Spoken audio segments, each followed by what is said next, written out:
The BREWtally Speaking podcast is proudly sponsored by Rockabilia. For over 30 years, they have been the go-to destination for all your music merch needs. From working with today's hottest bands to create truly one-of-a-kind pieces, as well as boasting a truly massive online store, Rockabilia is your one-stop shop when it comes to band merch. Use our code BREWtally at checkout and take 10% off your total purchase order. Huge thanks to Rockabilia for their continued support, and now, on to the show.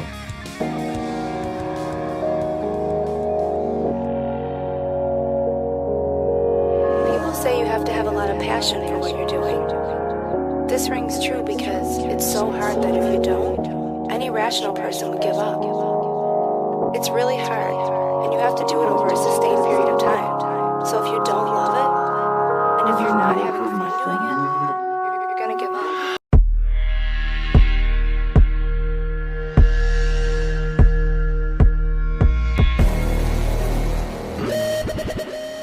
What's up, everybody? Welcome back to another episode of the BREWtally Speaking podcast. I am your host, John, and this episode's guest is Nate, the drummer for Anberlin.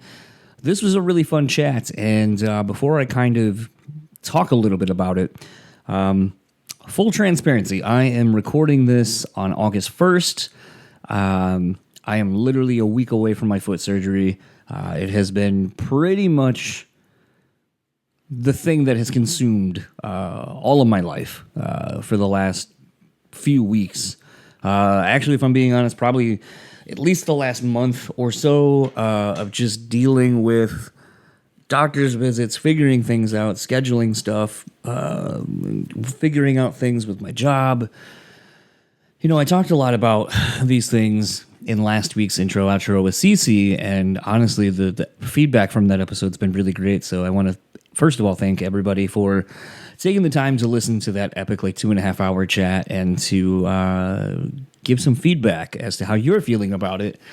It makes me feel good knowing that, you know, these things that are discussed on these shows do mean something to those that take time to listen to it. And all day today, I knew I needed to get this out because I got to get this one and one more done for sure in the time frame I need to do it, so that way that there's an episode out when it needs to drop to keep a consistent pace with things. And it gets kind of weird because right now, I've had a lot of things kind of in place to make me sort of forget what's coming. And you know, a big one was working on my other podcast, the Bar podcast, and we just dropped season 2 today. It has been a giant labor of love on my end of not only doing this show still consistently, doing interviews and so forth, but putting that together, setting up socials, setting up its own feed, YouTube channel, all of that stuff, and you know, finally getting it ready to put out. And now that's out, and there's not really anything to do with that. This podcast, you know, obviously I still have things to do, but it's essentially at this point just essentially building the rest of the episodes and doing the intro and outros for the other 6 or 7 I have, while still trying to get some interviews done while I'm down, which I have a handful ready to go at this point shortly after surgery, so that should hopefully not make me go crazy with not a whole lot to do. But honestly, it's just a thing where I'm kind of running out of projects that I can do to keep my mind not occupied on what's coming. And it's funny, today as I was kind of thinking about what I wanted to say potentially for the intro and outro of this, knowing it needed to get done, I just kind of kept coming back to this thing of where does the pressure come from that we put on ourselves to do something? And I don't know if it's an integrity thing. I haven't really pinpointed what it is. But when I was thinking back to this conversation with Nate and kind of thinking more about, you know, him and I talking about, you know, his bar and the struggles of actually, first of all, of opening a bar and then kind of transitioning it into, you know, sort of shareable handheld foods and stuff like that, and kind of opening the business up a little bit more to that, dealing with the pandemic.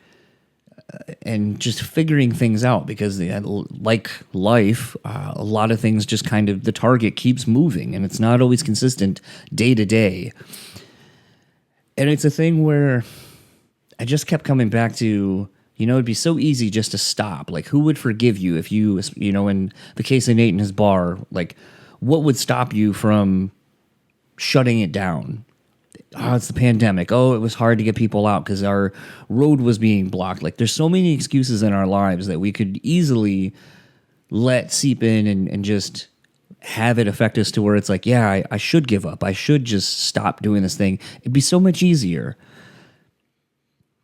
But I think there's a lot of us that are just not wired that way, that you just can't give up, that you have to continue to do this thing. And you find like, I keep saying passionate and I keep saying why all the time when I talk about these things, but at the same time, I'm also just like, sometimes I feel it's the fear of the unknown, that you've created this thing and it's become so much of who you are that without it, you feel like you would be incomplete. And I think part of this has also been stemming from potentially not going to shows while I'm down. Like, that's a huge thing, like a huge part of what I do in my day-to-day life with my wife. I mean, literally tonight, we're going to go see a friend of ours, well, I should say a friend of mine, John James Ryan Jr., who has been on the podcast before. He's in the band Keep Flying, and they are opening for Bowling for Soup tonight.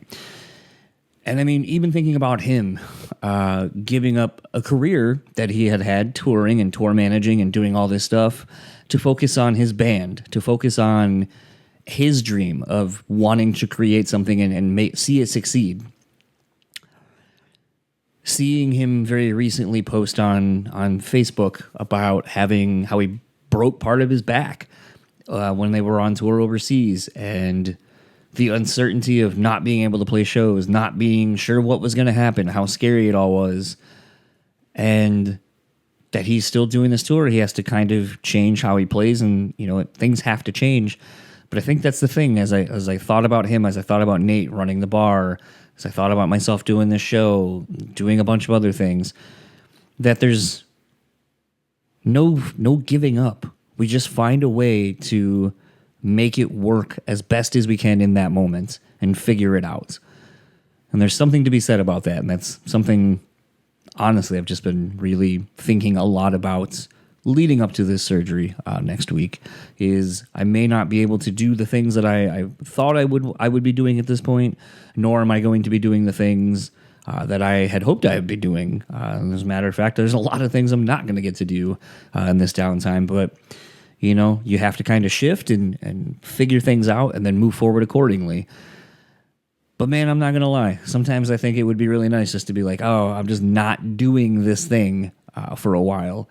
And the relief maybe that would be, but I feel like it would be insincere, and that it would make me feel less than, instead of adding something to my life by not doing it. Long-winded intro. Obviously, I've been in my own head the last little bit about a lot of things. This is my conversation with Nate, and I'll talk to you all on the other side of it.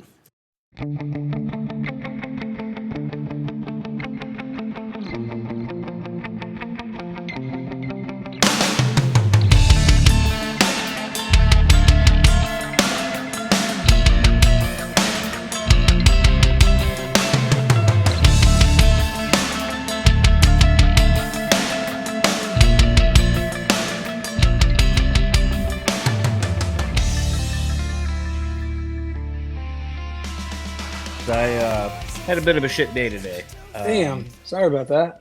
No, it just is what it is. But it's looking like, barring something drastic in the MRI I have to get next week, looks like I have to have foot surgery. So, oh damn, dude, that's brutal. Did you injure it or? Yeah. So, in the most not cool thing I could have ever done, my wife and some friends and I were leaving Stained. Okay. About a month that's ago. Sick. Yeah, I mean, it was cheap tickets, and we're like, fuck it, let's go hear songs. I would love to hear some of those jams. And we had a good time, had way too many drinks, and the arena outside of here in Grand Rapids, they recently redid it. So it used to be like stairs that were maybe like an inch or maybe an inch and a half, like thick, wide, whatever. Okay. And they were just long. So it's like, even if you missed it, like you'd barely stepping. Yeah. When they re-renovated it and when we're just leaving in a sea of people, they just have stairs that kind of like a 3-tiered stairs that just kind of appear along a curve. Damn. And so me sort of being an asshole, I was like, yeah, if we were on the floor, I would have fucking hardcore stomped during da-da-da. And I did that right where the stair thing started, like half on the top stair and half off. No. And a nice lady, next to my friend and I was like, oh my God, are you okay? I was like, yeah, I'm fine. I just, Yeah, I felt. And then, and then she like left because I didn't want her to like feel like she needed to help me. Yeah. And then my friend's like, oh man, are you all right? I was like, no, dude, I fucked my shit up real bad. It hurts real bad. No. But I thought it was just, and I've rolled that ankle, severely sprained it a handful of times over like 20 years. So I was like, this is just a real bad sprain. Yeah. The next day with how bad it swelled up, I was like, maybe I broke something. Yeah. So then I went and got x-rays. They were like, no break, just bad bruising, sprain, all that. Yeah. It's like, that was like almost a month and a half ago. And it hasn't gotten better? I still have some bruising like in the middle of my foot. I thought it was after Googling, which thankfully it didn't tell me I had cancer. I think it's the first time I've Googled something and it didn't tell me I had cancer. But it looked like something called a Lindsfrank fracture that basically is more kind of in your like the top of your foot, which is where sort of my thing is. So I went to an orthopedic person today and they looked at my old x-ray I had already done, did a couple of tests, and apparently I was informed that I have short calf muscles, which is a genetic thing. So that's something they want to do too, which is elongate my calf muscles so I can actually walk correctly without having one overcompensating for the other, which sounds super gnarly. I don't really know that I want to do that, but the other part of it is, I guess if you look at like your foot, like by your ankle, what do you say? My arm is my foot. Okay. The bones that kind of go down to where your ankle and all that is. Like where it bends. Yeah, that there should be kind of like a slight overlap of the bones. Mine don't have that, I guess, currently. And so what they want to do is take a plate on one side and a pin and basically kind of help put them together. Merge them. Oof, yep. Dude. So that's what I get to look forward to potentially. That is not fun. No, and I just started trying to learn drums again, and I'm like, I guess I'm not doing that for a while. Is it your right foot? It's my right foot. Are you? And I'm guessing you're right-handed. So, I mean, it's one of those things where I feel like, for as much as this isn't a real litmus test for playing drums, but obviously you want to be ambidextrous with both your hands and your feet. So I was trying to figure out if it would be a way to try to play more left-footed as like the predominant foot. I mean, sometimes this kind of stuff helps you lean towards a certain thing that could end up being a really cool thing. Like as a drummer, like I remember when I first started practicing, I think I had a teacher for like 2 lessons. I like won something. So they're like, oh, you win two lessons. I was like, cool. And the first thing he asked me was like, if I wanted to learn how to play open-handed or cross, and all my favorite drummers played cross. So I was like, oh, I definitely want to do that. But looking back, I'm like, I wish I kind of would have done that because it opens you up to so much more. So truly, I mean, if your foot, like if you started to try and learn with your left foot on kick or whatever, relearn, and then when your right foot gets better, having the ability to have like similarity to both feet could open you up into like a whole new world of stuff, Well, it's crazy because like when I was a kid and learned how to play or tried to learn how to play drums again, I was in a band, but when you're in band, you have to do traditional style, like traditional style grip and stuff like that, which is lame. And my dad, being a drummer, was like, "Oh, I'm not going to get you these drums. I'm going to get you a good drum, a good snare." Yeah. So he got me like, what is it? It was a good snare, but for like if you had a full drum set, not like I need to sound like everybody else in band. So it's like I had to put a practice pad over my drums at all times because my snare was like had such a loud pop to it versus a traditional band snare. And so I was like, well, this is lame. Like, I can't play it like the way it should be played. Yeah. And it's just not fun. And so, but it was funny because like, as I, at one point had tried learning drums before, I tried the old way of like, you're kind of traditional. Yeah. Yeah. But it's like matchstick is kind of how I like playing. Yeah. But I often think when I see, cause like you're saying crossbody, But it's like when you watch like all these other drummers and stuff who are able to either have mirrored kits, so it's like you have a hi-hat over here, so then when you're doing fills, it can keep go back where a ride would be. And it's always interesting just to watch how people play totally differently, how they're able to do stuff, and it's always fascinating because I always find it too when you watch like R&B people like Tony Oyster Jr. Like I finally got to see him live with Katy Perry, and I've been watching that dude since he was a kid, literally.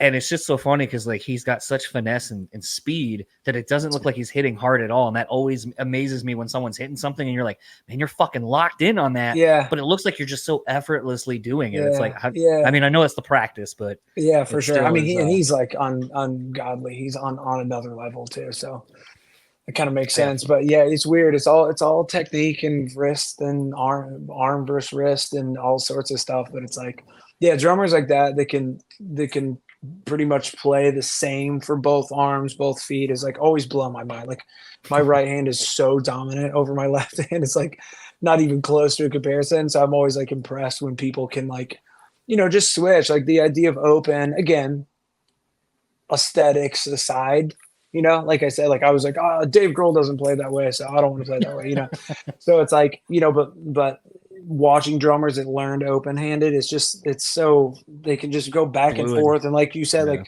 rise over here and then over here, and like the fills, just like, oh, so it's so cool. So I've always wished that I could have forced, like you said, like with your foot, like force something that's like ideally, you're not dealing with a broken foot, but it would push you to like learn how to be, different with your left foot. So yeah, I mean, I just saw I don't know, you might have done maybe a Warped Tour at some point and met this person, but I just saw John James Ryan Jr. Used to go out with a bunch of different bands. I know. He did a ton of Warped Tours.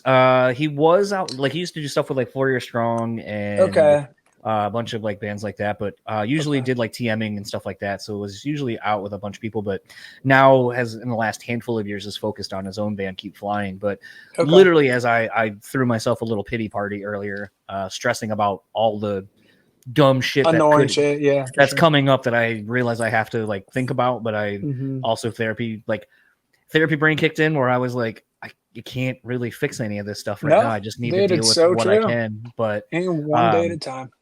But the thing is I opened Facebook, which I don't have Facebook on my phone, so I only see it when I come home. And the first thing was that he apparently, when playing over in Europe, went to do like a jump on stage, landed awkwardly, and apparently like broke part of his back. And just had back surgery like a month or so ago, if I remember correctly. But he is at a point where he will be able to do the tour they're about to do.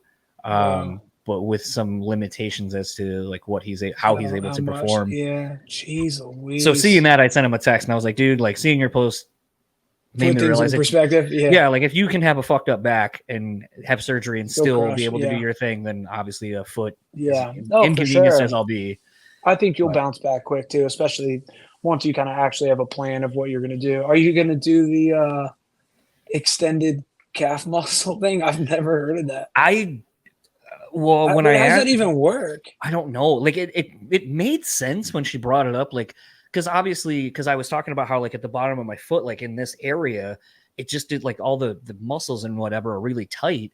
And then she was like, well, that's what causes it, is because your calf muscle isn't long enough to allow you to walk like a proper flat-footed the way you're kind of supposed to, and that's why you kind of like a hand, like you're predominantly one foot over the other. So you would lean on the other one.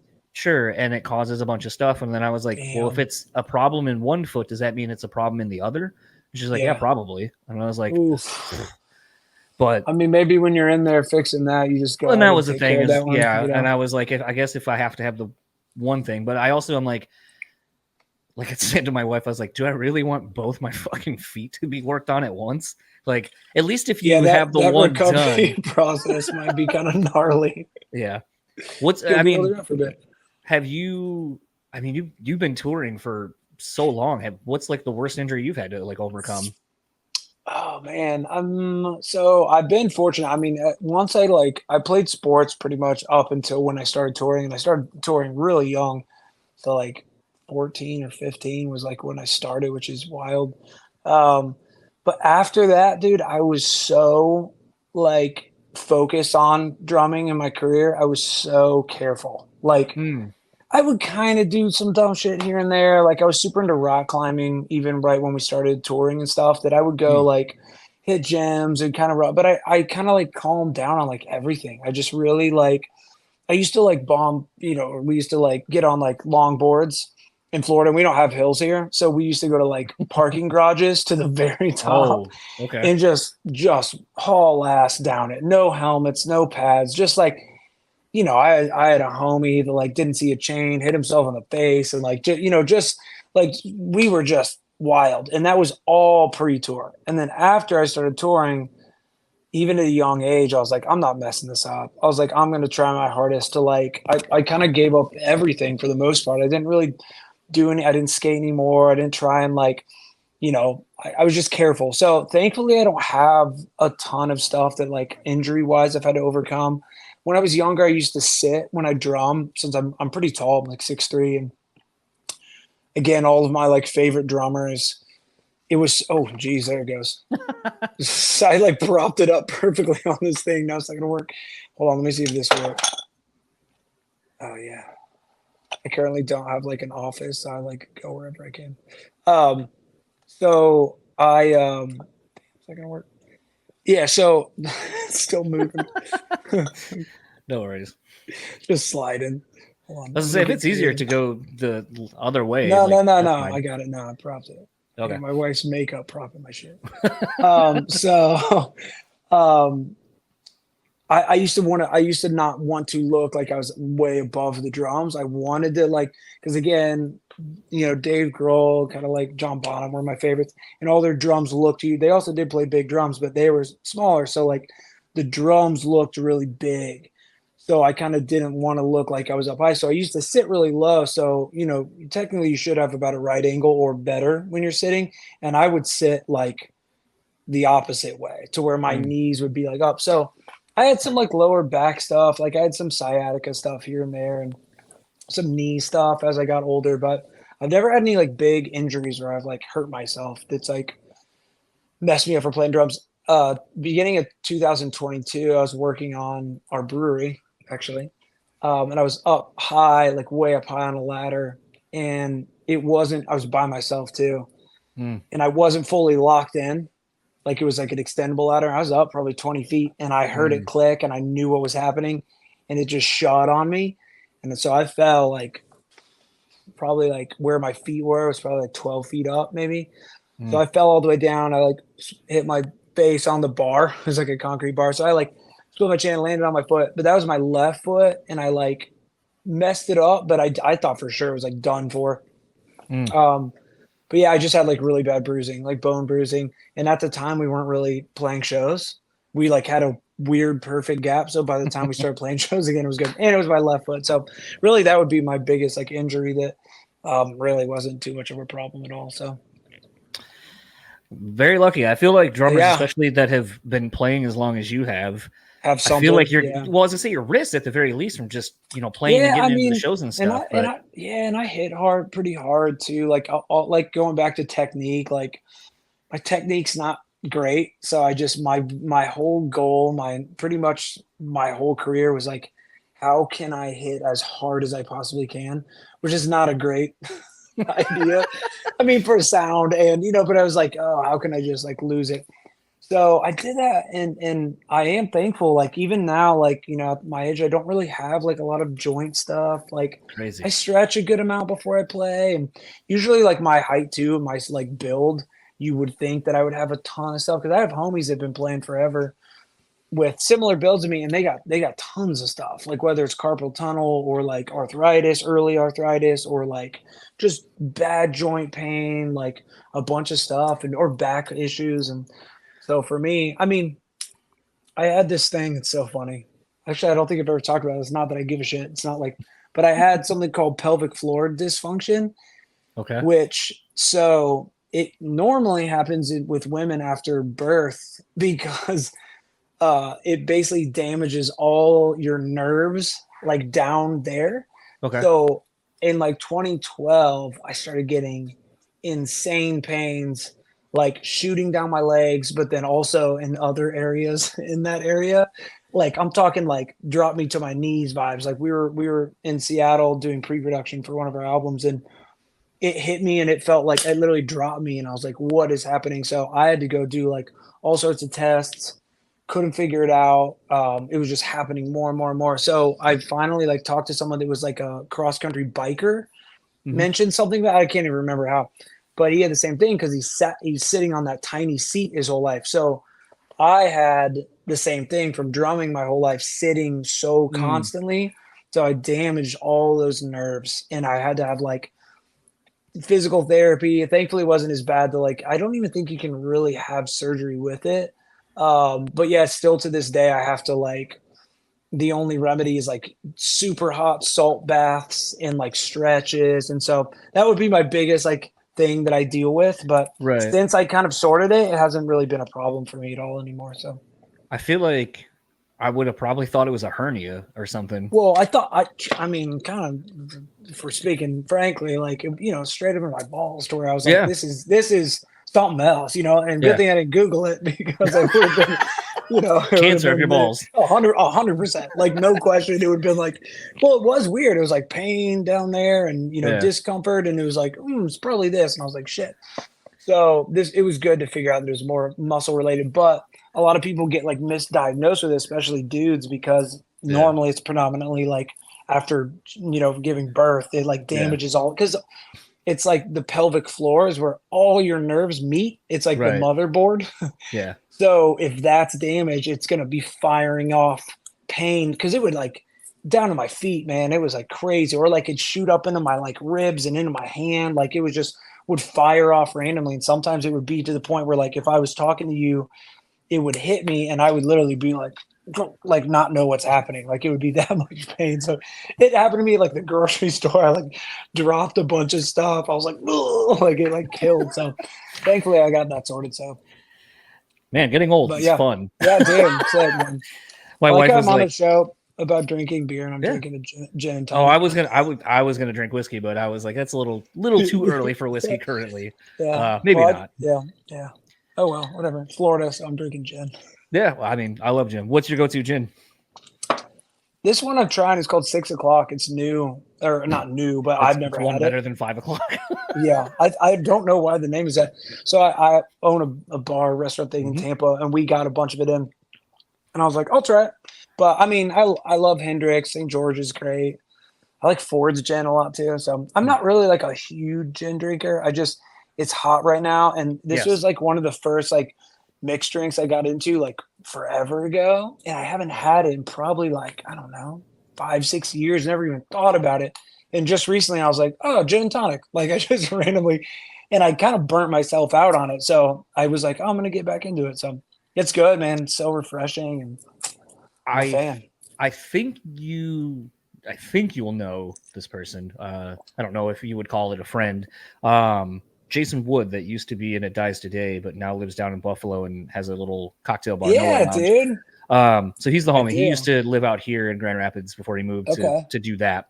But it's funny because it is very sick. Wife and I went down there and finally saw it. It was so nice. Actually, when looking up, I've just seen photos. As I say, looking at your King State, I was like, it kind of gives me a little bit of vibes of that, just a little bit bigger and the restaurant, like more of a restaurant side. He like really leaned in. Like, I mean, I pulled big time from like mid-century, but he did it in a way where it feels like, from what I can tell from photos, it's almost like time capsule.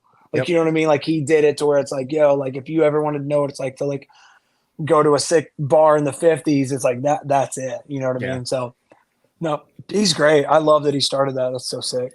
But he was the one that got me into gin, because he would do some, like, because he worked at a handful of cocktail bars down in Buffalo and then came back here, and I had only known him really to work at a shitty dive bar, like a beer and a shot kind of bar. Yeah. So so when he was guest bartending at a place here, I was like, he was like, do you like gin? And I was like, I don't think so. And he was like, we'll try it. You'll like it.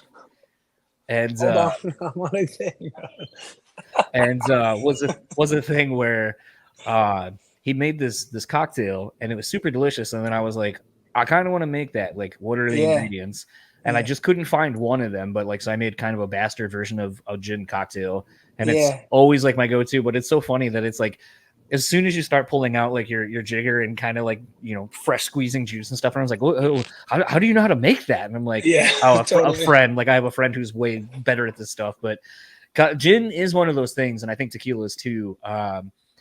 You have to spend some money to get a good product, because 100%. It's not like whiskey and vodkas where you can actually stumble into something halfway decent at a pretty nominal price point. Very true. Cheap tequila is like, it's cheap. It's brutal. Same with gin. I mean, I think that like, obviously you can find some good stuff but as a whole, you're right. I mean, you can't just stumble and be like, oh, tequila or gin or whatever, and grab it and expect it to be what you had like at a cocktail bar or something. You know what I mean? So, yeah, I think a recent go-to that's been pretty solid that I found when wife and I went out to LA was Monkey 47. I'm starting to see it distributed a lot more around, but it looks like a little potion bottle with a monkey on it. It looks really interesting. I don't even think I've seen it. It's gin, you said? Yep. It's like more of like an herbally kind of gin. Kind of in the vein of Hendrix, but I think a little more, you kind of get more of that like florally flavor on it. Yeah, dude. Hendrix was the first where I was like, that was like you know what I mean? Like the bottle was so cool. And like we had a keyboard player that played with us for a few years in a row. And we were like in LA doing something, and we had like a day off, and we went to this bar, and he's like, Hendrix, like, cause that's when I was getting in gin tonics, and he was like, just get it neat or not neat over like on the rocks with like cucumber. And I was like, I don't know, man. And I just remember I was like, blew my mind. So I haven't done that in a bit. Just like gin on the rocks is like, you know, a rare one, but it was good. And I feel like Hendrix is the go-to for like when you really are getting into it, you know. But I think everyone goes through Hendrix. I think like it's funny. I think people shit on this brand, but I think it's a pretty solid for what it is. But Bombay, I think, is pretty solid for the price and the I don't mind Bombay at all. Yeah, I agree. I think that's one that's like, going back to it, it's like, but it's also not insanely cheap. Bombay's not. It's cheap, but I'm saying Bombay's not cheaper than Hendrix typically. Oh yeah, Hendrix, especially bar prices. Hendrix back in the day was like, oh my god, you can't afford it. And now I'm like, oh, it's still expensive, but it's like maybe when you go from like a $15 bottle of gin to Hendrix, you're like, oh my god, $35 or whatever it was. Well, I mean, now that's it's more expensive. It's funny because having worked in the bar industry for a little while, and then somewhat recently doing door duties at an old dive bar here in town, I got really into our well whiskey there at Carstairs. It's like $4 a fifth, but it tastes. It's as close between Carstairs. It's the brand, like the Well brand, like how they have like Mr. Boston's and shit like that. Yeah. So Carstairs is like as close to a median between Jack Daniels and like Evan Williams, where it's not as sweet as Jack, but it's not as kind of like charred flavored as Evan Williams kind of is. So like that's always my go-to. But it's funny because recently, like, we have a home bar here, and the wife was like, "Oh, I'll get you a giant half gallon of Evan Williams because that's just what I drink for my drinking." Because it's like I don't care if I'm. Well, I mean, when you're not being social and drinking something good, and you're just like, I'm just drinking, like that's my go-to. Yeah. But it was funny because a store we went to, now they have a half gallon of the small batch Evan Williams. Half gallon. And it's only like $6 more. She's like, "Do you want this?" I was like, "It's actually really good." So yes, for $6 more, I'll go ahead and take that. But it's like, that's like I said, when we have people over, when we drink here at the house, or when we do other stuff, it's like that's just my go-to drinking is whiskey. But we have all kinds of different stuff. It's a fun way to experiment and just kind of as I like to say, I like to go drinking in all different kinds of places and get a true vibe of either the place I'm staying in, or in some cases, like, you know, the local flavor. Yeah, 100%. Yeah, that's how I am too. I feel like there's a balance of like, you know, I know like I have like my go-tos, but you're right. If you go to a bar and it's like what they're good at or what they're special, I try and lean into that instead of just like, because I feel like early on I was like, and you know, talking about beer, when I got into like craft beer, it was like no matter where I'd go, I'd be like, IPAs, like what IPA? You know, even if it was like a sick cocktail bar, I'd be like, oh, I just want like an IPA or what. And so I feel like that was like a short-lived thing. And then I was like, all right, like if I'm going to places, like I want to try whatever it is. What do y'all do good? Or what is like the thing that's like, you know, makes your spot different or whatever. So that's when I really started getting into all sorts of different stuff. And currently my new jam is Amaro. Yes. I've been Yep. getting so into it. Like just drinking it, like a couple cubes of ice, like it's just such a fun, easy sipping thing. And like, I don't know. That's been like we were in Australia at the beginning of or in January, and we went to like this Italian restaurant. We were there like so late. I can't even remember what it's called. It was beautiful. Like food was incredible. And like they're kind of closing. This dude walked out, and I'd already had Amaro like at King State in our bar and stuff, and so I was like familiar with it. But he's like, "You guys want to taste all these Amaros?" And he just started bringing out these Italian Amaros and just stuff I've never seen. Dude, it was just like. So then after that, I've just been like on a tear trying to like find stuff and get stuff. And so the issue for me is, you know, depending on the Amaro, like the percentage, right? It can be from like 20% to 38, whatever it is.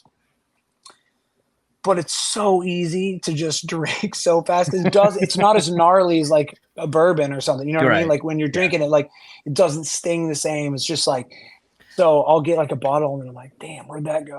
Like it's just fast. I did that. Two things I kind of want to talk about on that. Yeah. A while ago, again, talking about price points and stuff, I'd really gotten into anhillos because I kind of realized that that's more of my tequila profile that I like. But it was a thing where 1800 had just come out with one, and it's like $35 for a fifth. And so I was making anhillo old fashions. Oh, sad. And it's probably so good. It was so good, but not a problem. But it was a thing where I was just making them, and it's like 3 ingredients essentially, most of it the booze. Yeah. And sure. I think I was either doing a podcast or I was just doing something in the office, and I just was making them. And I went to look. I just happened to look at the bottle. I was like, "Fuck! I've almost drank this whole fifth just sitting here doing whatever. I don't like. I can't even tell you what I was doing, and I wasn't even like." Happens. And it's like I wasn't, like you were saying, I wasn't drunk or anything, because it's somehow, even though yes, I'm drinking that amount, somehow in the concoction of the thing, it just wasn't hitting me. It was just like, very this confusing. Is delicious.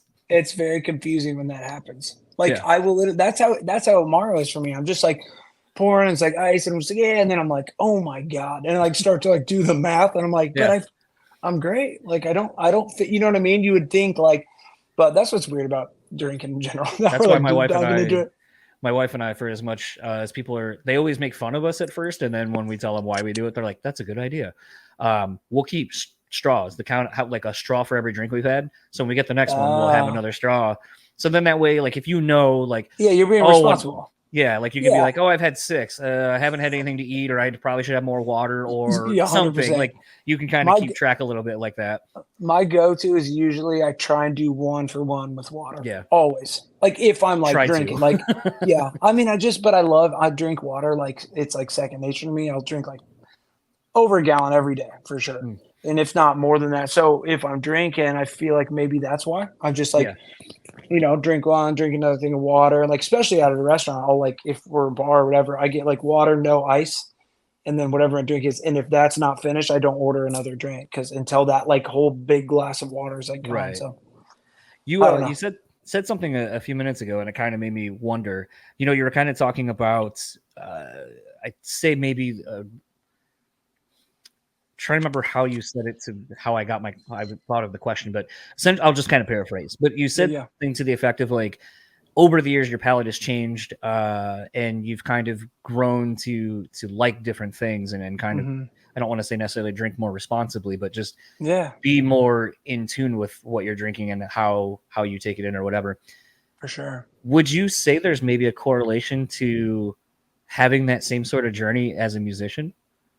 Like where maybe you're starting off just kind of like, I just do this, and there's not really a thought, or maybe there is more thought to it where, you know, you're overthinking all the things you're doing because, I want to do this and I want to do this and I want to get this cool fill in and all this shit, versus when you're 20 something years down the line, you're just like, let it rip. You're just like, I know that this is what this needs, and I don't need to overthink it because I know that this is what the song calls for, the part calls for.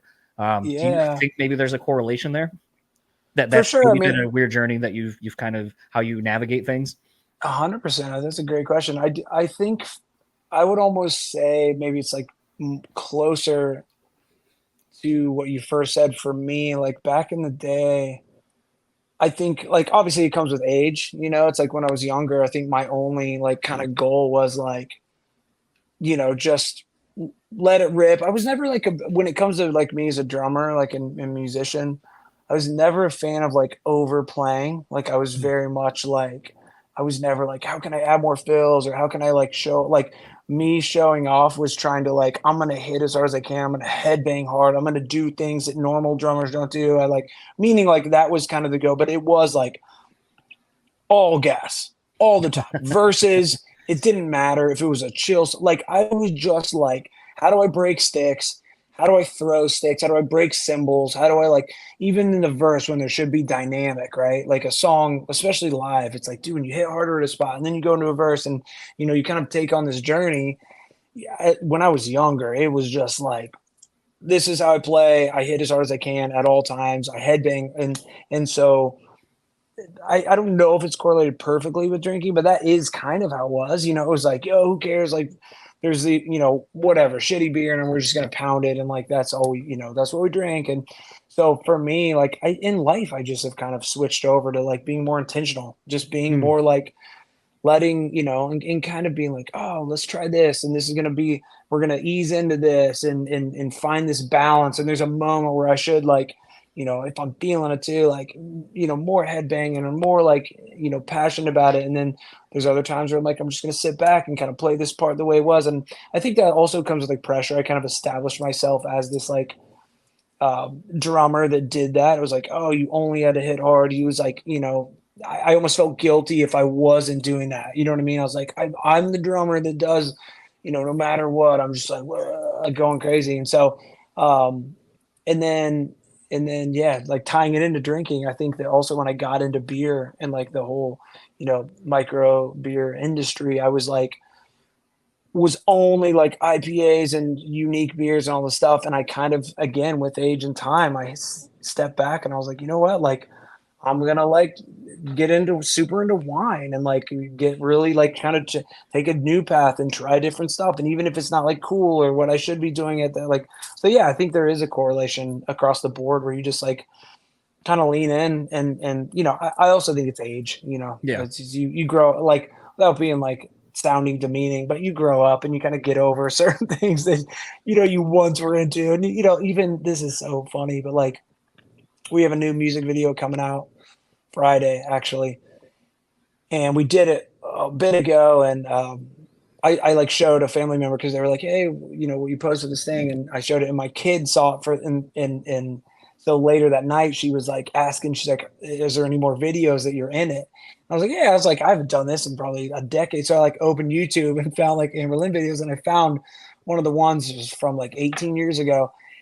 And I was watching it. I was just like, oh my gosh, I cannot believe this is how I used to play. Like, it's like, you're like, the time's just fine. I'm not embarrassed. I'm like, I was like 17 years old. Like you got to lean into it. You know what I mean? Trying to be embarrassed about, what you were doing then is kind of pointless, but it was funny to see that, you know what I mean? Just be like, oh man, like so much within life and time changes you and who you are and kind of where you're at. So anyway, yeah, I do think it kind of ties in with, being a musician and drummer for sure.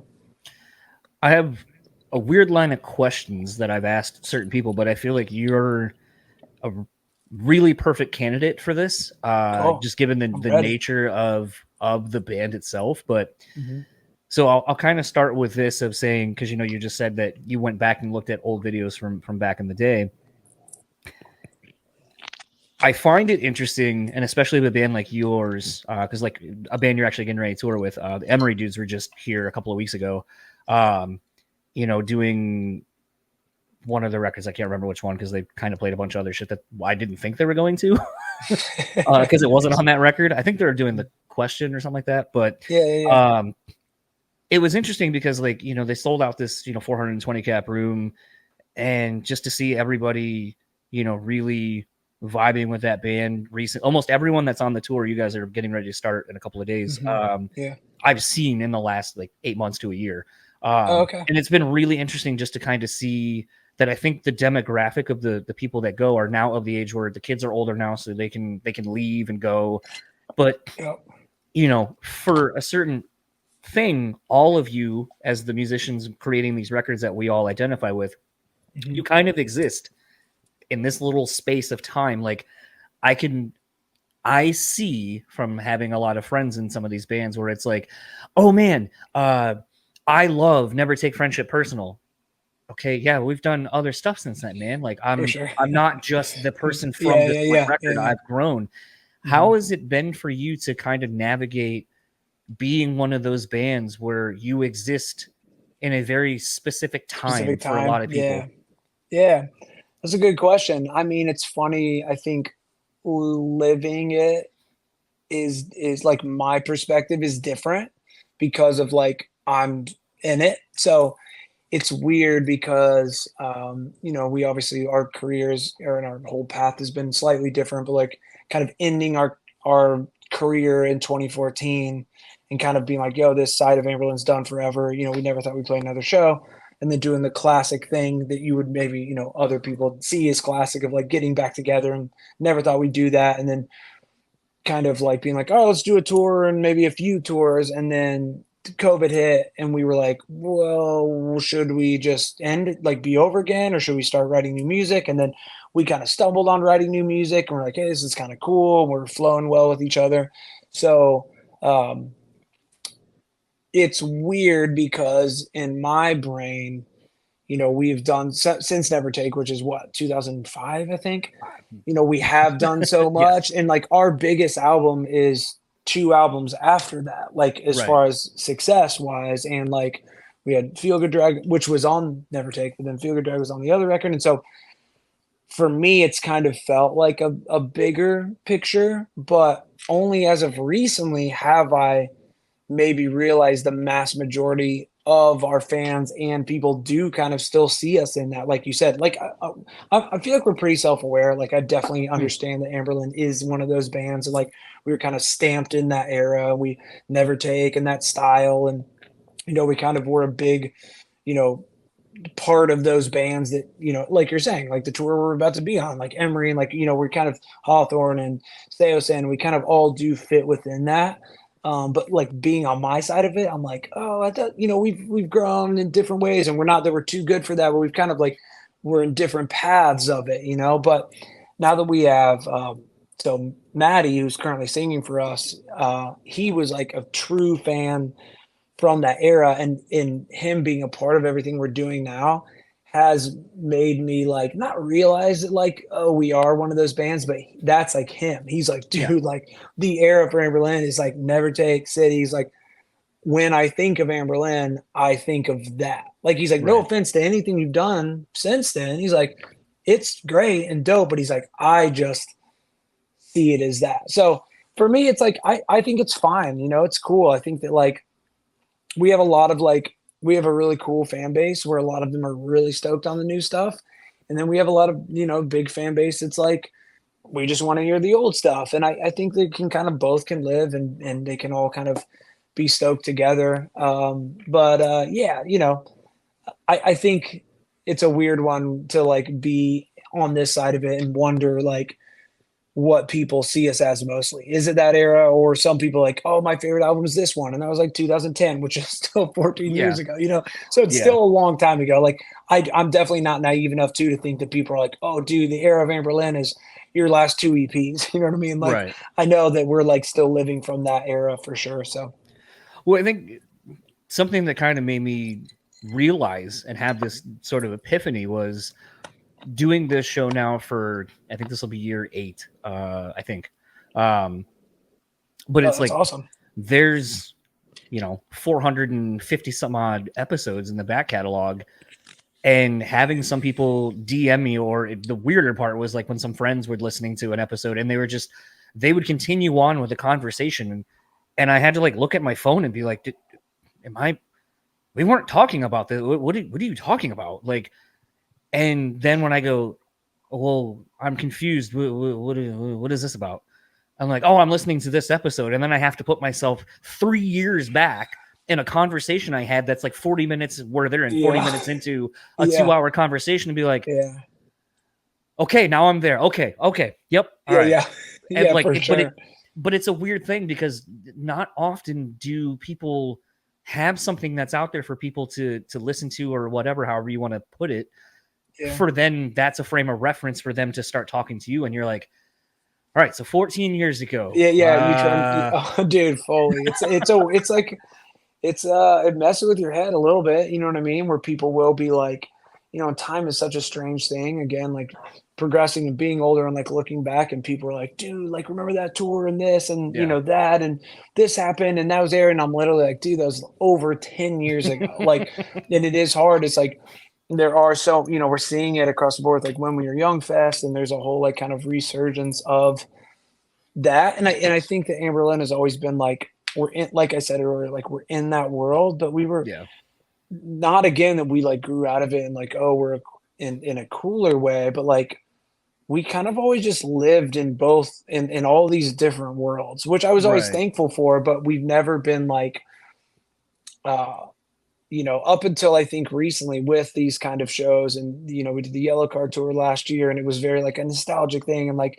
we are like, I'm like, oh, like I kind of look around, I'm like, oh, we're one of those bands, like cool, like, you know what I mean, like not, you know what I mean, like we have those eras. You go look at photos and you're like, oh shit, that is definitely that era. You know what I mean? I had like bleach hair, black hair, and whatever, like, and some of that stuff is like happening now, and it's like, oh, I guess we were like in that world even more than I potentially realized, or like we didn't fight against it. We were just kind of like, we toured with all those bands and we kind of were there, but I never felt like we were like only existed in the vacuum of that era. But I'm thankful for it because it's cool. We're able to do cool tours and be in that conversation.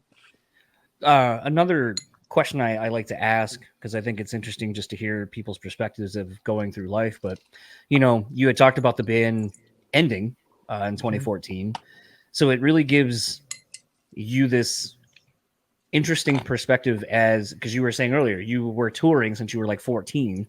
So as you're becoming an adult and who you would become as a person, you spent a lot of time in a very unnatural position of being on the road and being away from everybody and a lot of things. So then you have to deal with your career, this thing that you're known for, probably even to yourself, that's now gone. So was there sort of a reconciliation for you personally of, who am I now? That the thing I'm known for is gone.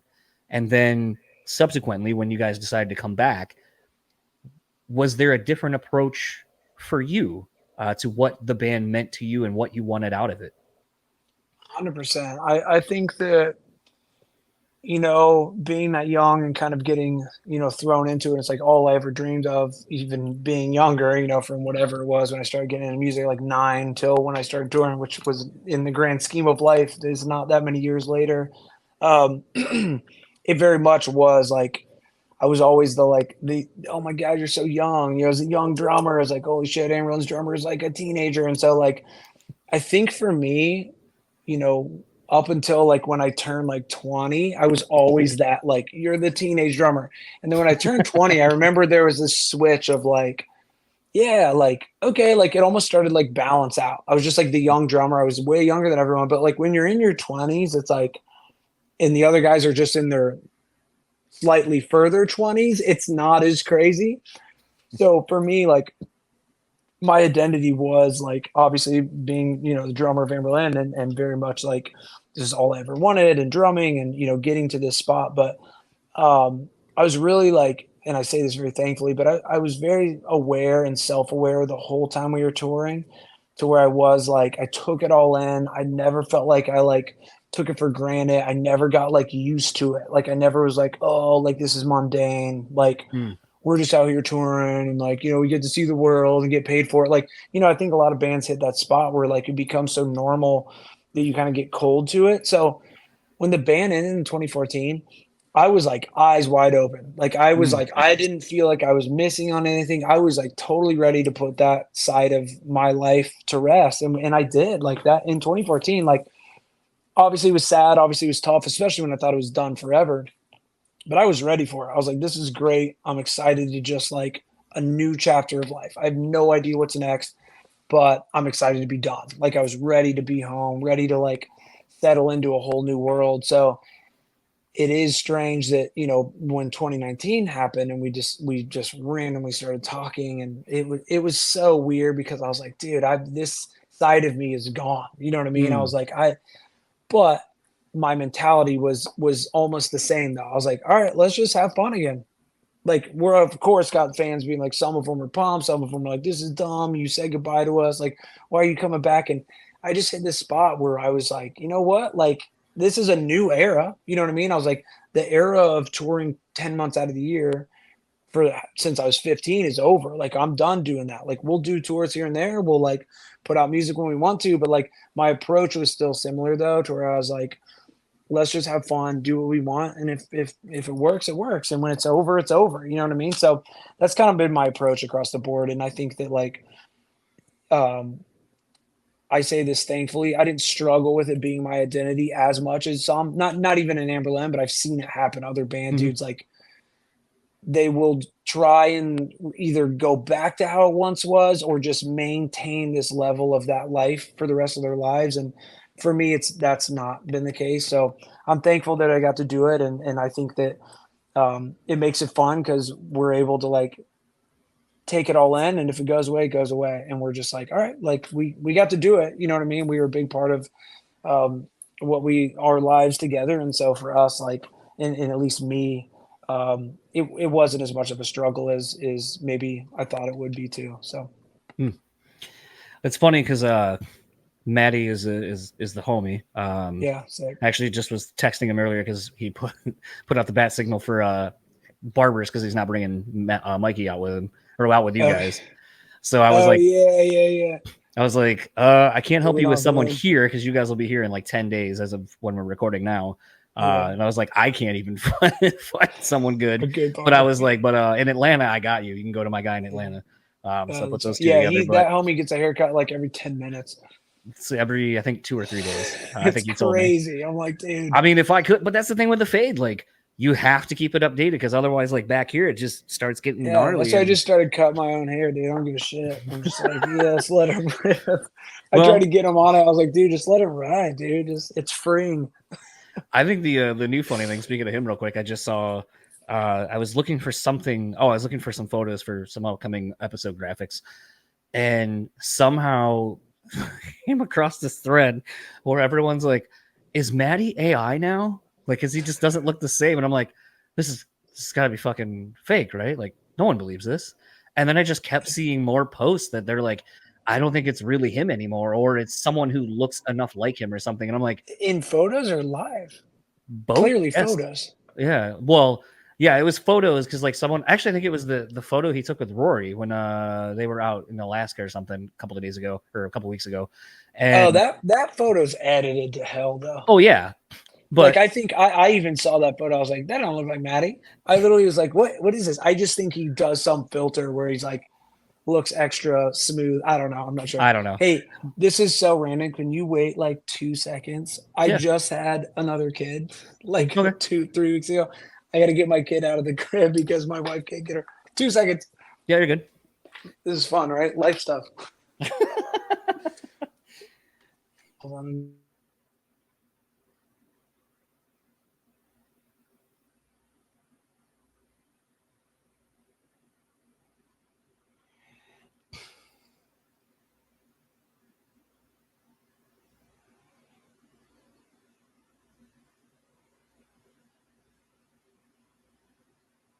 Hey, I'm back. Oh, okay. Sorry about that. No, you're good. I just thought Matty actually texted me back. Nice. I should just send him a photo of this real quick and just be like, you should. Dude, send it to him. I'll just flick him off.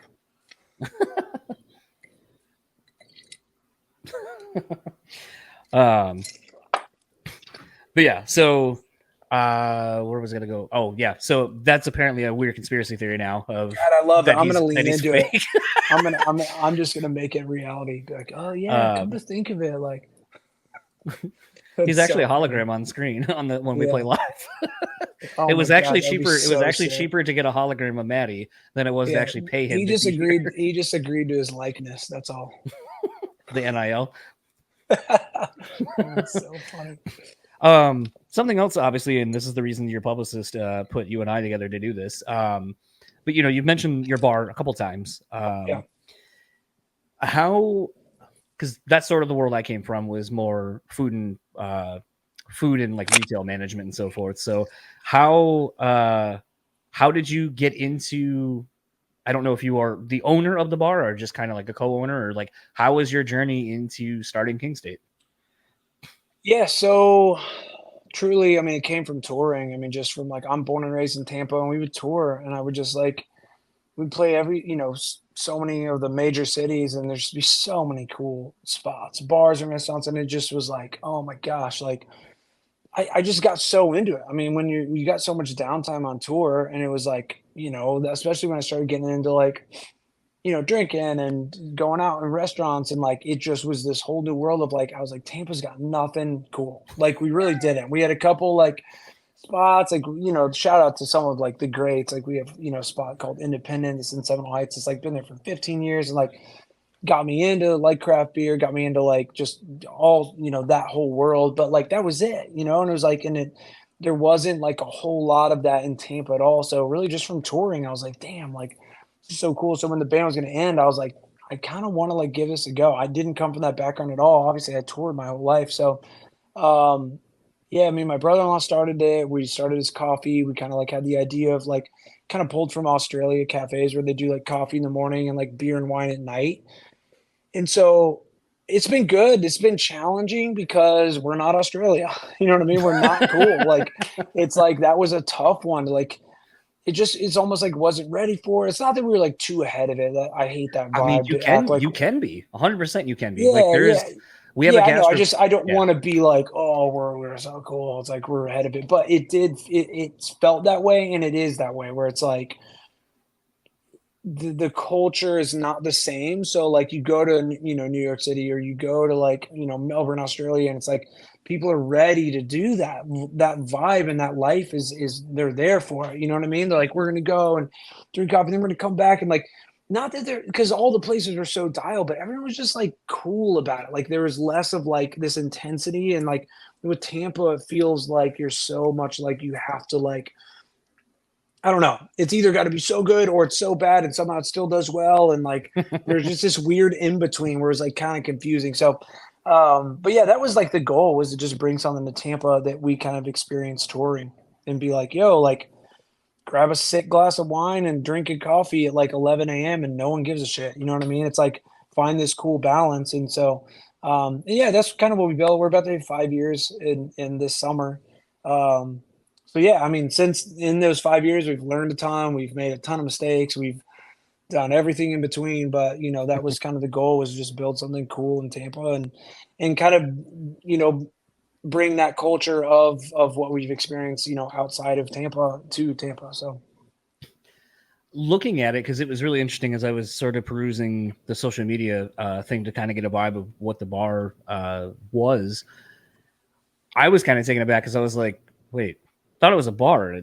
You roast coffee. You apparently like have sort of non-traditional bar food. Like, there's the burgers and stuff, but then it's like, it looks like you're making like homemade, kind of more like, I don't want to say fast foody type pizza, but like more like the brick oven, like smaller, like pizzas you'll probably get more over in like, I would assume like more in like Italy and stuff where it's not really meant to fill you up. It's meant to just kind of be like a social, like appetizer-y type thing. 100%, yeah. So it was kind of interesting to see it. And then as I kind of saw more of the building and how it looks, I was like, it almost reminds me, and I don't know if you've been there, but it's one of like 4 in the US, but the Hattie B's that's out in Atlanta. Oh yeah. It looks unassuming from outside. It looks like kind of like it could be a garage. Yeah. And then I mean, that's like, what it was, like an old car garage. Yeah. So it's interesting to see it. And I'm like, oh, my frame of reference is like this hot chicken place that only like outside of Nashville, Atlanta, and I think there's one in Vegas and somewhere else I'm blanking on, but it's one at 4 and each location looks entirely different from the other one. So when I see it, I was just like, aesthetically, I don't really know what this is. And then looking at like kind of the menu and the website and everything, I'm like, I feel like it's almost, having never been to Tampa, but having been to a part of Florida, I was like, this doesn't feel like anything that's in Florida. I don't know if this entices people to come. I would go because I'm like, well, I'm sure if you're doing beers or coffees or whatever, your drinks probably are getting infused with some of these things. You're probably doing some crazy creative things with the different things you're doing. However, I like traveling. I like doing and going to those kind of places. Is that really something that, you in your research, you're like, you know what, here in Tampa, that's where it's going to do really well? Yeah. Well, that's a good question. I think I wanted to do it in Tampa so bad because I'm born and raised here. And I Right. was like, it is going to be a risk. Like, we've had the ebb and flow with a lot. Like, we've changed some of the menu stuff. We didn't start doing pizza till COVID when we were closed. We started ripping pizza ovens in the back and doing like, yo, online, we're doing pizza from, come pick it up, mask up and do this. And like, it was like very much like, so we added pizza, and then when we opened back up, we did pizza. And then it was like, we started as coffee, which was the first and foremost thing. Always wanting to build a place that was coffee, beer, and wine and small food. But then when we did food kind of took off. We have a tiny kitchen. So they're like, all right, now we do more food, but then we couldn't keep up. And then like, so many things have happened. It's like, not that we don't have a vision, but like we've kind of just had to adapt. We've had to be like, we got our liquor license after COVID because they did a liquor license called SRX, where it's not your traditional liquor license where, you don't have to spend like $300,000 on a liquor license. You can do, it's like way, way cheaper. And as long as half of your sales or something besides liquor, you're fine. So we're like, yo, let's get a liquor license and rip like margaritas and stuff here too. So it is King State. That has been like what makes King State cool and been our biggest challenge of like, what are you? Like, you do coffee, Right. you also have beer, you do cocktails, you have pizza, you have burgers, you have breakfast. It's like, we open at 8 a.m., we close at midnight, So there is a lot. That's definitely been a challenge. And I will on record say I'll never do another King State because of the like all day concept is like just brutal. I mean, it's like, what could go wrong? You open at 8 a.m., close at midnight, and you like, we have a tiny kitchen and we do this. And so, if I did anything in this industry after, which I'd love to, I'm kind of trying to broaden that side of my life, but like, it would be like, I'm either doing a bar, you know what I mean? Like a straight up bar. We don't open till 5 o'clock, and that's it. Here we do whatever it is. Or it's like, we're just going to do a coffee spot. It's open from 7 a.m. to 3 p.m. and that's it, So we got ambitious for sure. And it was exciting. It's what made us who we were. It was exciting for people to be like, yo, this is, and again, we have some amazing loyal customers that are like, they love to come get coffee in the morning, and they love that they can come drink like old fashions and espresso martinis at night. And so it's like we find those people that love like you said, I'm that way. You're like, I'm that way. Like I'm all for it. Is that a big thing in Tampa? And it's like, it is, but I think we definitely had a challenge to, I think if King State would have opened in Atlanta, I think it would have been much, much easier just to, or something along those lines. Nashville, like even like LA, like, and even Australia. I mean, that's where I got the concept. I went and had coffee. We had a day off in Melbourne. Grab coffee, is a rad vibe, packed out. You know what I mean? Good coffee, great breakfast. And I saw a thing that was like at night, it like switches over. And we went back that night and it was a ripping bar. And it was like everyone was there. No, the vibe, just lower lights. That's it. It was like slammed. Again, I think Australia is 15 years ahead of Tampa. So it's like a little naive to be like, we could do it in Tampa, Florida. You know what I mean? It's like, so that's been a challenge for sure. There's a lot of places that have opened up that are, similar vibe to us and doing really well, just a little bit more, maybe they're not roasting their coffee and brewing their own beer too. So like, even eliminate those two things is two less things to like stress about. So it's cool to have our own product. There's a lot to it, a lot of moving parts. But yeah, it's been a challenge for sure. And the last few years have been tough on industries, this industry across the board. I mean, I was just talking to my wife about it today. Like, almost all of our favorite places in Tampa are gone. Like, just some of our homie spots couldn't make it through. And like, it's a weird one. And I know it's not just Tampa, but I do feel like it's not that I'm here to like talk shit on Tampa, but I feel like it's been more in Tampa. I feel like Tampa just can't really figure out what it wants. You got a lot of big money coming in, but then it's like the rest are like really struggling. And the in between is just kind of like, it's like, so anyway, but again, let's, people stay positive and people try their best to keep going. So, well, I think two things to that, something that was really eye-opening to me was, and this sounds like really stupid when you like what I'm about to say, I feel like, because you're like, it's fucking Sam's Club.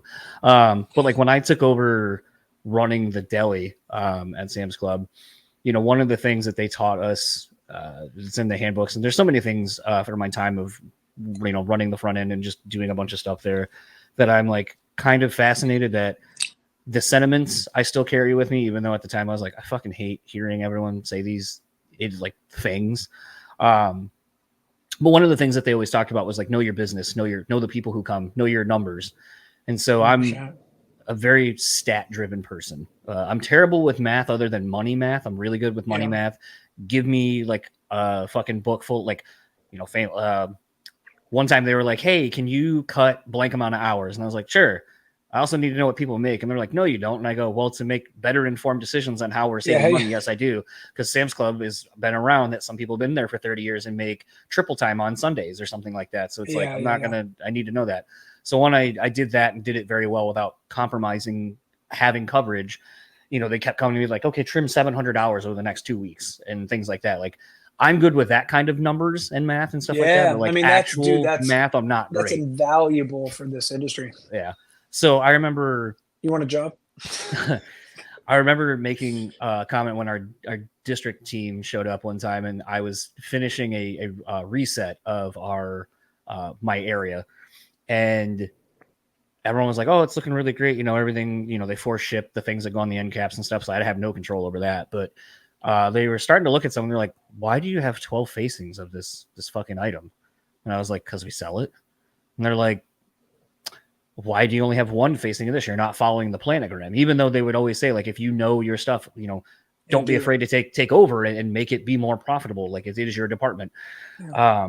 So I remember we had like little scanner things and like, how many do you sell a week? Or how many like does this sell? And I was like, there it is. What's the club average? So it would tell you roughly Sam's Club wide, how much does this one thing sell? And I was like, club average for this item is like 17. They're like, how many do you sell? And I was like 132 a week. Yeah. And they're like, and then they look and they're like, it's 129, but yeah, you're pretty close. And then the thing that they wanted that on the planogram showed like 7 facings of this thing. They're like, what's the club average of this? And I was like, club average is like 67. And they're like, how many do you sell? And I was like, 6.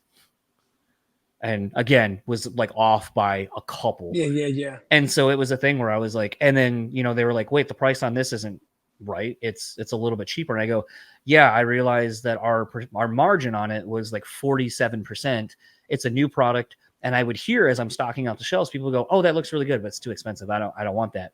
So I knew as long as I kept the product, I know as like this, like my boss, I went to my boss who was a friend, and I was like, what's kind of the area, because inevitably what I don't want to have happen is, okay, it's not selling now, the expiration date's coming, and now we're essentially selling it at cost, so we're not making anything and or losing money just out the door, so we're not entirely just throwing it away. So I would play around with numbers and be like, all right, where's the number where everyone feels comfortable? And I'd listen, and I'd have some people be like, oh, it's this, da-da-da-da-da. And they really liked that I was driving sales, and like, you know, I knew my numbers and I was paying attention to stuff, and I'm allocating and ordering the right amounts, and I'm doing all these things. But it always made me kind of be frustrated, because it'd be like, well, we have a planogram, you should follow this planogram. And it's like, but I don't, just because you have a planogram and I have the product, why wouldn't I do the thing that's going to make the most money for our company, my department, my whatever? Because at the end of the day, it's a business. The business needs to make money. I understand that. Now, the reality is, and the other thing you're not taking into consideration, our main demographic of people lives in the apartment buildings, all lower income housing around us. They're not coming here to the deli department to spend $45 on a piece of salmon. They're not doing that. So I don't know why you keep sending us all this salmon that I essentially have to throw away because no one's buying it.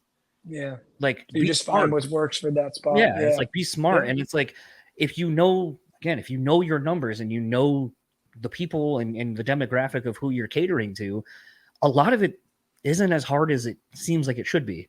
And I think for some reason, people don't think of that. Like, they want to tell you so many other reasons why something should work or why it's failing. And it's like, what do the numbers fucking tell you? Yeah, numbers will tell you something, and either you then look at it and have to be honest with yourself or figure out something. So to me, when I was looking at your menu, I'm like, I feel like potentially the only thing looking at it coming from food and retail and stuff like that is, I would worry, do you have too many things that you have to order to do all these things? that it's not cost efficient to keep them all, to have this item that maybe only sells a week or however long. But if you're getting into, and this is the way nerdier side of shit, if you're getting into case breaks or price breaks at a certain amount you're paying and it's kind of a wash, so it really doesn't matter, then whatever, who cares? But something, and the other thing I kind of was thinking about when looking at King State stuff was it almost seems like a lack of, I don't want to say branding necessarily, but when people sometimes go, well, you had this guy on from like, Dennis DeYoung from Styx, then you have a death metal dude, then you have, someone else, like your branding doesn't make any sense. And I go, the branding technically isn't about who, or like that it's a metal podcast or it's these things. It's about it's a play on words about having really honest conversations, essentially with strangers, like you would when you're in a bar and you just happen to strike up a good conversation with somebody. Yeah. But I understand SEO search stuff. So I changed the name because I also like drinking. And so now I'm going to pop up on things a little bit better. So from an outsider's perspective, my branding looks wrong. But when I explain that I kind of do know what I'm doing and why I'm doing it, everyone's like, oh, well, actually, yeah, I guess at that point, yeah, you're right. Like it's not confined to anything. It can be whatever it wants to be. And I think as long as people I guess that's the hard thing. When you're catering to customers, you have to think of things like that, where you're like, is my branding wrong? Do they not understand what we're doing? Am I so passionate about a bunch of things? And because I went and experienced this thing and I want to bring this different culture that doesn't exist here yet, am I too early? Am I doing something wrong? What is the information I'm getting? What does it tell me? And so to me, like looking at that, like I was really, really taken aback by the photo, because the photo is just so striking. And if it's not in your restaurant, I say you should put it in there, because I think it just is a very interesting photo. But you sitting in the middle of the road when the construction was going on. Yeah. And to me, that was something where, looking at it, I feel like everyone has had that moment where you're not necessarily at a fork in the road, but you're just kind of, everything's behind you, but you got to fucking mile stare down, and you can't see entirely what's in the future, but you're looking dead ahead at your future, and you're like, all right, now what? Yeah. What's 100%. going on? So to me, I find talking things like this interesting, because like I said, I like stats, I like numbers, I like figuring out how someone's brain works with the infinite possibilities of how to run a business, and what does it teach you along the way. Yeah, I mean, so there is a lot of that, it's like trying to find that balance. I think, with the branding, our goal was to,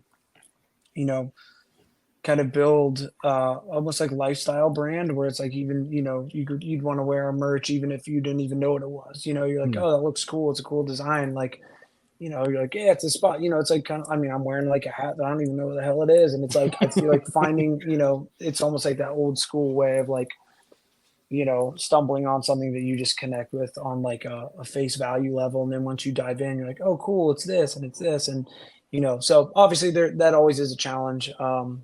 But yeah, we just had to like try different stuff and navigate and see what works. And like you said, with our menu, like we've had good chefs that have kind of been able to repurpose a lot of stuff. And we've had a few, early on stuff. They're like, yo, like we got to nix this because, we have to order something that's only on this sandwich and it doesn't make any sense. So we have a great chef right now. She's been there for a couple months and she's crushing it, just cross utilization with tons of stuff. And so, yeah, it's been good. It's just finding that balance of, wording and how we kind of promote stuff and the right timing. And so, yeah, it's a lot of just getting under the hood and seeing what clicks and, what turns into numbers and what turns into duds, and you kind of go from there. So it's a constant moving target for sure, but, trying to maintain the value of why, of our brand and why we started it and why we want to do it, and then kind of fill in the gaps the best we can. So, well, I think something you had said earlier, kind of talking a little bit about, making your own beers and coffees and stuff. In my travels around the US, I know I'm spoiled living here in Grand Rapids and Michigan as a whole for beer.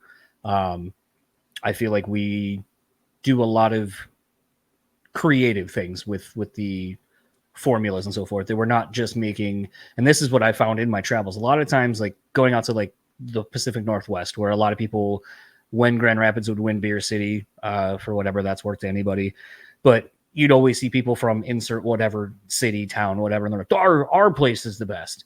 And so consistently I saw a friend of mine lives out that way now, and I'd always see people complain like, oh, we have the best beer. We have the best beer. So I was really intrigued when I got out there. I was like, all right, let's see what your beer is. In Tampa? Out in like Seattle and like Oregon and stuff like that. Oh, yeah. And it was wild because I feel like in a lot of my travels, I feel like everyone just makes a base beer. Mm-hmm. It's like, yeah, you made an IPA. That's fine. Yeah. But you didn't do anything to like put your own stamp on it. Like, Founders a couple years ago, like I'm big into port wine. They did a barrel-aged port wine porter, I think. Just fucking absolutely great. I mean, there's the balance of the barrel aging, the flavor that gives, the sweetness and the kind of the caramely flavor of like the port with the stout, like just everything worked so great. And it was so drinkable. But it's like, do something like that. There's another brewery like forever ago, actually, because you'll be out this way. I feel like it would be remiss not to do this. Bring some of your beer. I want to try some of your beer. Pack it with you. We'll do some beer trades. Hell yeah. Here. Dude, I'd love to. So it's a thing to me where like there is a brewery in Muskegon about an hour away. They do a oatmeal cream pie beer, and they put like I think 100 pounds of marshmallow fluff in the beer. Jeez, like do shit like that. Do something where you're like, okay, we're elevating it. We're putting our stamp on it. Do something that makes it unique to you. And I think to me, it's also what I love about the bands I really like. I feel like they do something that elevates rock, metal, whatever. It's not just this thing that everyone else can do. It's something that I can only get from you. Yeah, put your vibe on it for sure, which I back and I agree. And that's kind of, I think you're right. There's so many beers and so many breweries, and it's like, what is your thing and what do you do well? And if you do it, like, why do you do it and what's the reason behind it? Instead of just like, oh, we do this one thing. So yeah, I mean, I think with King State's beer, like our approach, what you're saying was like rampant in Florida at the time, where it was like the normal was who can throw the most shit in it. Like that was like the base beer here was like, what's the gnarliest, highest stout you can do with a graham cracker and everything in it. And it was like every brewery had that version of like, over here it's like maple biscuit, blah, blah, blah. And then it was this, and it was just like, so, which I thought was cool. I remember being like, dang, like, but that almost became the base standard for Florida, which is crazy because Florida is hot as hell. So it's kind of funny that everyone was doing like crazy stout. So we kind of did go the other route where like our thing was like King State is going to be like almost like easy drinking. And it worked for us just because we were like, yo, King State, the name, the vibe, the brand. And so it was like, let's do, we did a little bit of that stuff, but I do feel like we're like, what should we be known for? And we wanted to be known for like a really good micro, like crisp Pilsner. So that was like what we landed on. And we like our two biggest sellers are like our Pilsner and then our light Pilsner. So we do like, it's called Green Dart and Green Light. And those are our two biggest sellers because it's like, I think when, this industry with Florida was so rampant towards that style, we were like, how do we stand out and do something different? So that was our version of what you're saying is just almost reverse. Yeah. But we were like, that was our thing of like standing out and doing something slightly different. So yeah, I think it's been crazy to see like everyone's kind of going more light with everything. I think Bell's 2 or 3 years ago, because like Two Hearted was like the big that's beer still for my them. favorite IPA ever. So the funny thing is they came out with a lighthearted, and for us the summer that came out, that like it was never not in my beer fridge over here. Where the Two Hearted was the first IPA I ever had too in Grand Rapids. So one of our closest, our tour manager that's been with us forever, he's been with Taking Back Sunday even longer now because when we broke up, he went to them. But he lives in Grand Rapids still, him and his brother, and we went to a bar. I don't even remember. And he was like, yo, you got to try this brewery, Bell's. And he's like, it's an IPA. And I literally was like, a what? I was like, what is that? This was forever ago. And I literally didn't even know what an IPA is. I think I know where it is because everyone posted photos of you guys there. I think you guys were at literally where my wife and I met each other at Gardella's. It might have been. I mean, I don't remember. So what year was that? Gardella's closed, but I think if memory serves, that would have been probably around 2000. 6 or 7, because you guys were playing the Orbit Room, and that's no longer in existence. We went there and I got an IP, and he was like, it's called Two Hearted. And I was like, what am I drinking? It like blew my mind. I couldn't finish it because I was like, I loved it, but I was like, this is heavy. Great. It was so piney. I was like, oh my gosh. And I was like, how much percent is it? Like, because at the time, my favorite beer is like Miller High Life or something. You know what I mean? Like, I was like, dude, champagne and beers is like my go-to. So that was like a crazy, but it's like still to this day, man, like a good cold Two Hearted is like, you just can't beat it. I mean, truly, it's one of my favorites. So, and I love that the bottle with the fish. It's just so good. I feel like I gotta let you get going here soon because you got the kid and the wife and all that. Matty did just text me. He goes, "Why are you drinking on a Wednesday?" Because it's Wednesday, dude. Halfway through the week. Absolutely. Whatever. Matty drinks all the time. I know. White Claws. Seltzers. I was gonna say something. You know, I feel. I saw a comment someone posted on the photo of you sitting in the middle of the road where you had apparently done a news thing because the road itself was being worked on.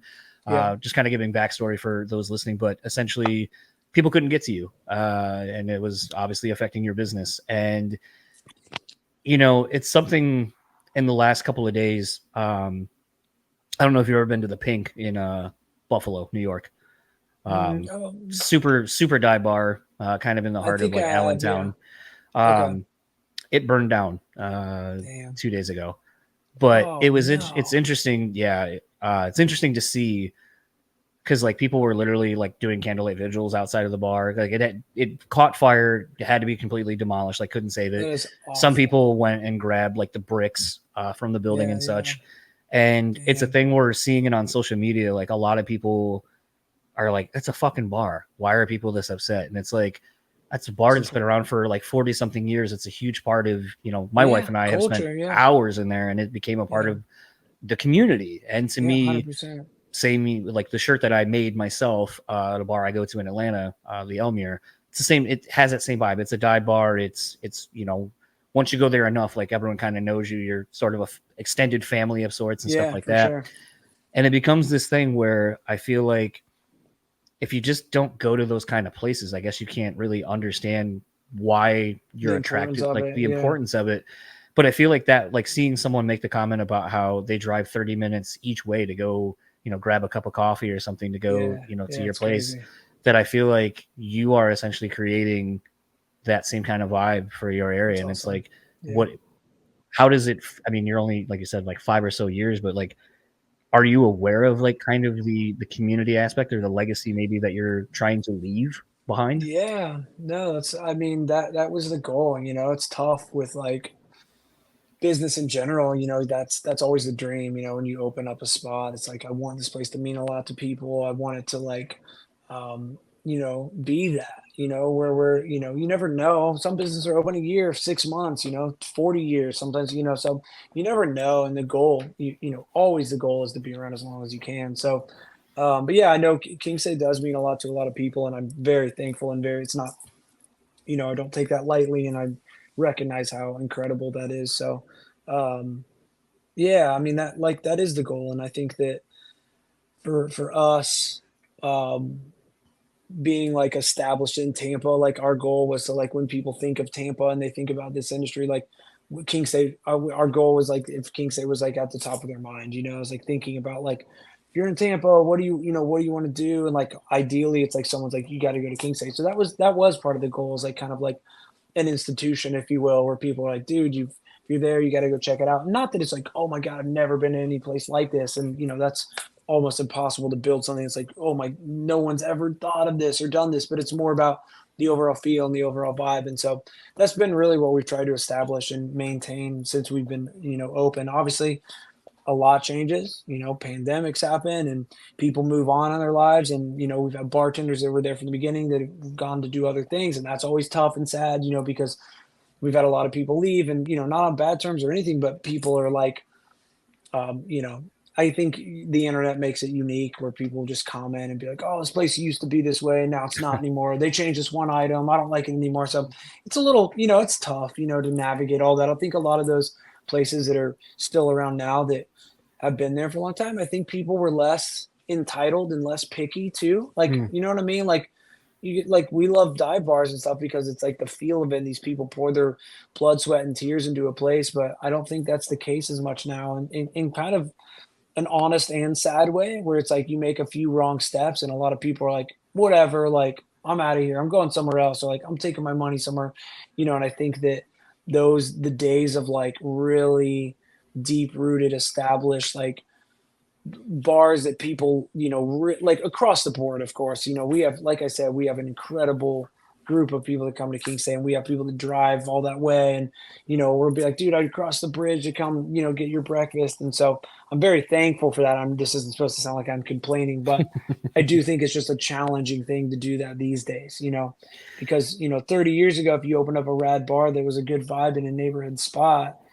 you built that slowly, and people were just thankful that you were there, and they were pumped, and just kind of supported based on anything. And again, I think that like modern 2024 and the internet and places trying to open and build cool spots are like kind of pulling for them, and then it's like, if you're not the spot, they'll just move on to the next one.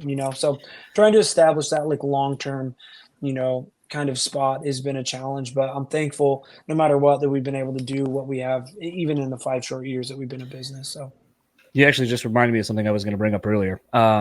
You talked about like not necessarily having the identity of place necessarily yet, that you feel like Tampa may be like on the cusp of what it may become.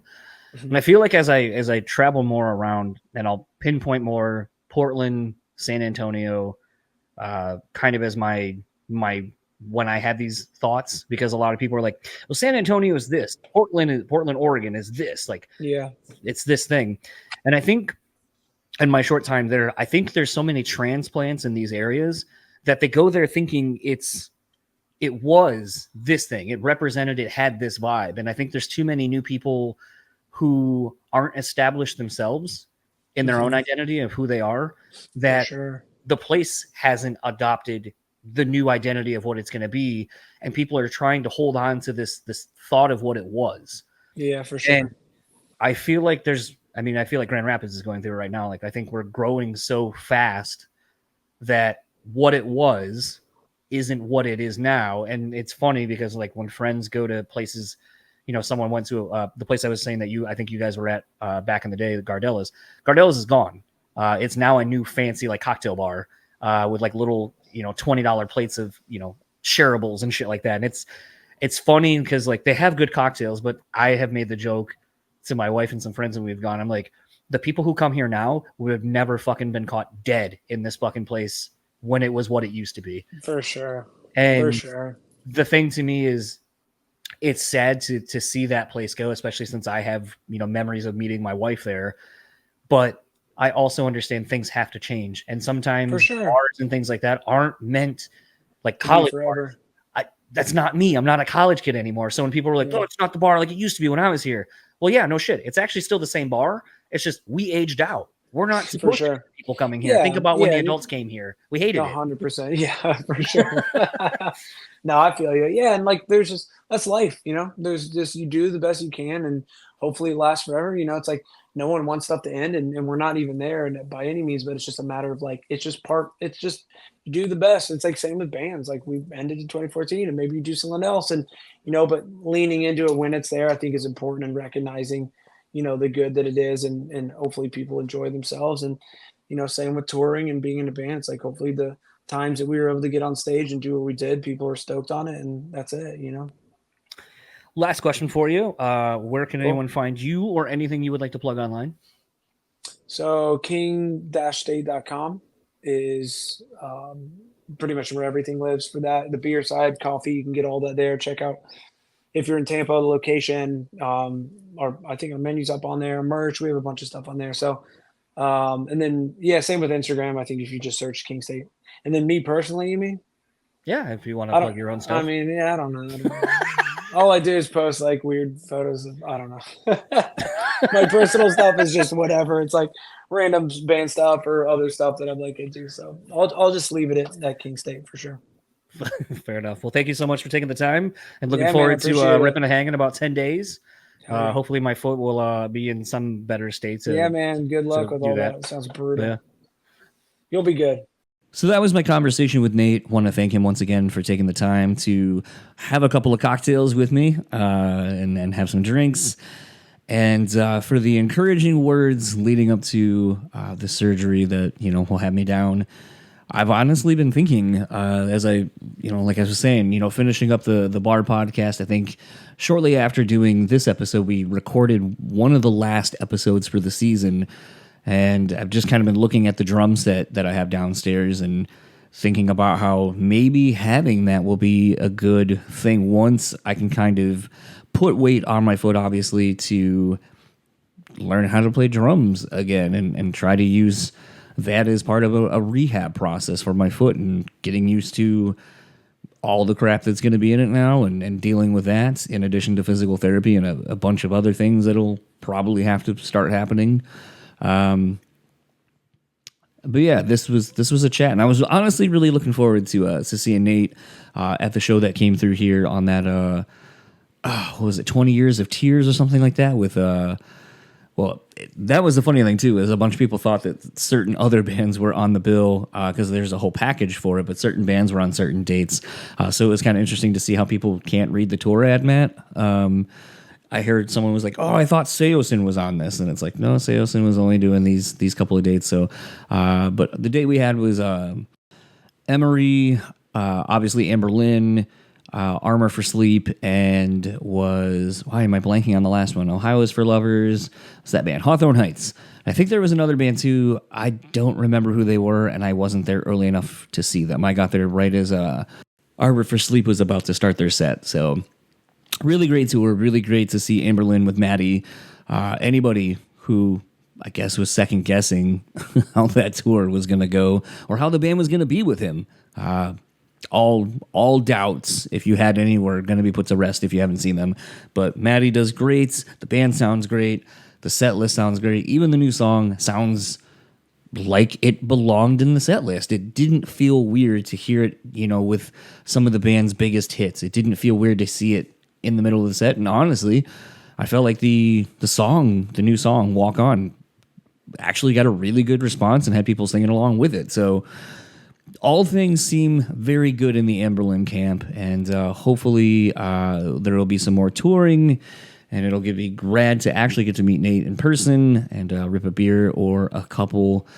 Maybe get to try some of his. That was the other thing, is I was kind of bummed. I bought some beers and stuff, and then when I was talking with Matty, I was like, "Oh, where's Nate?" He's like, "Oh, he's at home. His wife just had a kid." And I was like, "Oh, shit." I thought he was going to be on this tour.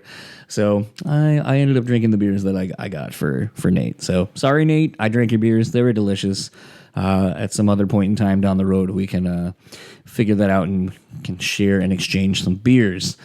All of that aside, let's start wrapping up the episode. I don't want to keep you too much longer than I have to. If you would like to keep up with Anberlin, it's simple enough. Go to Anberlin.com. Anberlin on all the socials. They got in and got all the social names the same, so it's super easy to find them. If you would like to keep up with Nate's bar, you can find them on Instagram at King State. That's K1NGST8. And you can do the same thing on Twitter. If you would like to keep up with Nate, you can find him on Instagram at No Blades, No Bows. And you can basically find that on both Instagram and Twitter.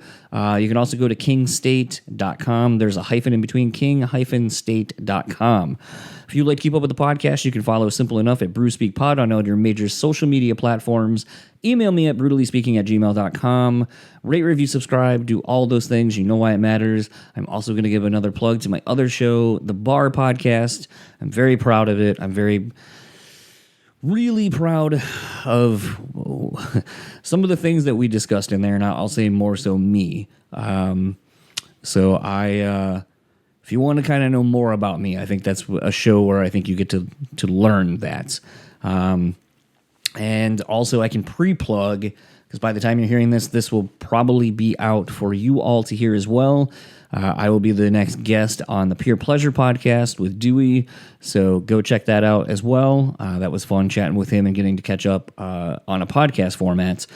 We talk almost daily, so go check that out as well. Thank you so much to him. And rockabilia.com. Go over there, use our code BREWtally at checkout, take 10% off your total purchase order, save some money, go get some sweet swag, and really, really thankful for Rockabilia for a multitude of reasons. I've talked about it previously, but they have been a giant help in sort of this financial uncertainty that is not having a job for 2 months. So huge thanks to them, and huge thanks to you all as well for using the code. And I'm going to wrap this up now. Join me next week with Jake from In Heart's Wake. That was a really fun one. Someone I've been trying to get on the show for a while. It almost happened a few years ago, but it's hard sometimes lining schedules up when you're dealing with someone that lives in another country and the time zone differences and so forth. But we finally got it to happen, and that was a really fun one. So looking forward to getting that one out to you, and I'll talk to you all then. Enjoy the rest of your week.